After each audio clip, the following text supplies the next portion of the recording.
لوگ عام طور پہ یہ پوچھتے ہیں کہ جب کوئی بڑی مصیبت آتی ہے، ہم نے دیکھا ہے کہ بسا اوقات ماں باپ ہیں، ان کا جوان بچہ کسی ایکسیڈنٹ میں شدید زخمی ہو گیا یا کوئی دنیا سے رخصت ہو گیا، یکا یک کاروبار چلتا ہوا دھڑام سے نیچے گر گیا، گھر میں کوئی ڈاکہ پڑ گیا، سب کچھ جمع پونجی لٹ گئی۔ یہ جو بڑی مصیبتیں ہیں، بڑی آزمائشیں ہیں، یہ ہم پر کیوں آتی ہیں، کیسے آتی ہیں؟ بالعموم ایک قرآن کی آیت پیش کی جاتی ہے کہ جو کچھ تم پر وبال یا مصیبت آتی ہے وہ تمہارے اپنے ہاتھ کی کمائی ہوتی ہے۔ تو جب کبھی اس طرح کی کوئی پریشانی یا مصیبت آپ پر آن پڑے تو اس میں لازمی کہ انسان نے پہلے کچھ کیا ہوتا ہے، اس کے نتیجے میں یہ کچھ آ رہی ہوتی ہے،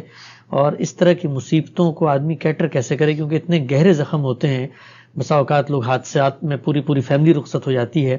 تو یہ لگتا نہیں ہے کہ آدمی کو سہ سکے گا اس طرح کی مصیبتوں کو۔ اس معاملے میں ایک بندہ مومن کا کیا رویہ ہونا چاہیے؟ اللہ تعالیٰ کا جو فرمان آپ نے سنایا ہے اس کا تو ایک خاص محل ہے، اس میں بالخصوص رسول اللہ کے مخاطبین کو یہ بتایا گیا ہے کہ تم جو اس وقت کرتوتیں کر رہے ہو اس کے کچھ نتائج نکل رہے ہیں، تو اس میں اللہ نے کیا کرنا ہے، یہ تمہارے کرتوتوں ہی کے نتائج ہیں۔ لیکن عمومی طور پر جب آپ غور کرتے ہیں تو معلوم ہوتا ہے کہ کئی چیزیں اس کا باعث بن جاتی ہیں۔ اس پہ شبہ نہیں کہ بعض اوقات ہماری کوتاہیاں، ہماری غلطیاں، ہماری خطائیں، خاص طور پر اگر کسی آدمی کے ساتھ زیادتی ہوئی ہے اور وہ کمزور تھا، ضعیف تھا، تو بڑی مصیبتوں کی صورت میں مکافات یہاں بھی ہو جاتی ہے۔ ایسا تو نہیں ہے کہ ہر معاملے میں ہو جاتی ہے، ہر جگہ ہو جاتی ہے، ہر شخص کے ساتھ ہو جاتی ہے، لیکن کبھی کبھی اللہ تعالیٰ کسی شخص کو اس کے مظالم کی وجہ سے، اس کی زیادتیوں کی وجہ سے، اس کے عدوان کی وجہ سے عبرت کا نمونہ بنا دیتے ہیں۔ تو یہ پہلو بھی ہے، اس لیے جب بھی کبھی اس طرح کی مصیبت آئے، تکلیف آئے، تو آدمی کو اپنی کوتاہیوں پر ضرور غور کرنا چاہیے۔ یہ دنیا امتحان کے لیے بنی ہے، امتحان بقدر ظرف ہوتا ہے، یعنی آدمی کا اپنے پروردگار کے ساتھ جیسا تعلق ہے تو بعض اوقات اسی کے لحاظ سے امتحان بھی ہو جاتا ہے۔ یہ امتحان مختلف پہلوؤں سے ہوتا ہے۔ ہم دیکھتے ہیں کہ شکر کے امتحان میں بہت سے لوگوں کو ڈالا گیا ہے، اللہ تعالیٰ بہت نعمتیں دیتے ہیں، بہت سرفرازی دیتے ہیں، بہت دنیا میں طاقت دیتے ہیں،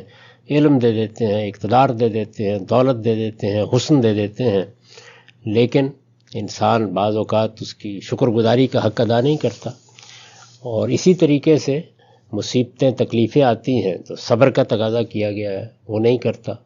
تو انسان کے ساتھ یہ معاملات آزمائش کے پہلو سے بھی ہوتے ہیں، اور آزمائش میں میں نے آپ سے عرض کیا ہے کہ اللہ تعالیٰ نے کوئی ایک قاعدہ نہیں بنا رکھا، وہ ہزار پہلوؤں سے ہوتی ہے، اشخاص کے لحاظ سے ہوتی ہے، ان کے مرتبے کے لحاظ سے ہوتی ہے، ان کی حیثیت کے لحاظ سے ہوتی ہے، اس دنیا میں ان کے بعض اعمال کے لحاظ سے ہوتی ہے۔ وہ پروردگار ہی اس کے پیمانے رکھتا ہے، ہم تو ظاہر میں چیزوں کو دیکھ رہے ہوتے ہیں، اندازہ نہیں کر سکتے کس پہلو سے۔ ایسا بھی ہوتا ہے کہ بعض اوقات اللہ تعالیٰ اپنے کسی بندے کو شکر گزاری کا نمونہ بنانے کے لیے یہ کرتے ہیں، جیسے کہ حضرت ایوب کا معاملہ ہمیں معلوم ہے کہ اللہ تعالیٰ نے ان کو بڑی نعمتیں دے رکھی ہوئی تھیں، حسن بھی تھا، جمال بھی تھا، دولت بھی تھی، خدم و حشم بھی تھے، لیکن لوگوں نے یہ کہا کہ یہ سب چیزیں اس کو ملی ہیں اور اس کے ساتھ اللہ کا شکر ادا کرتا ہے تو کیا بڑی بات ہے۔ تو ان کو ایک نمونہ بنا کے دکھایا گیا کہ نہیں، میرا بندہ حقیقی معنی میں میرا ہی بندہ ہے، اور اس کی شکر گزاری کی وجہ میرے ساتھ اس کا تعلق ہے، یہ نہیں کہ یہ سب چیزیں اس کو ملی ہوئی ہیں۔ تو گوناگوں اسباب ہیں جن میں یہ ساری چیزیں ہوتی ہیں، بس یہ ہے کہ بندے کو البتہ اپنی نگاہ ہمیشہ اپنی کوتاہیوں اور غلطیوں پر رکھنی چاہیے۔ وہ اللہ سے اگر معافی مانگتا ہے، اللہ سے رجوع کرتا ہے، اگر کوئی گناہ ہوا ہے، کوئی خطا ہوئی ہے، کہیں کسی کے ساتھ زیادتی ہوئی ہے، اس کی تلافی کی کوشش کرتا ہے، تو زیادہ تر یہی ہوتا ہے کہ مصیبت اٹھ جاتی ہے۔ اسی طرح سے جب کوئی مصیبت یا تکلیف آ جائے تو اس موقع پر بندے کی تیاری کس درجے کی ہے، یعنی وہ آمادہ ہو گیا ہے، دل کی گہرائیوں سے آمادہ ہو گیا ہے، اس نے سمجھ لیا ہے کہ میرے رب کا فیصلہ ہے اور میں اس فیصلے کے سامنے سر تسلیم خم کرتا ہوں، یا وہ اس سے گریز و فرار کے راستے اختیار کرتا ہے۔ تو اس کے لحاظ سے بھی مصیبت لمبی بھی ہوتی ہے اور کم بھی ہوتی ہے۔ تو سب سے بڑی چیز یہی کرنی چاہیے کہ جب بھی اس طرح کا کوئی معاملہ ہو تو آدمی اپنی کوتاہیوں پر نظر کرے،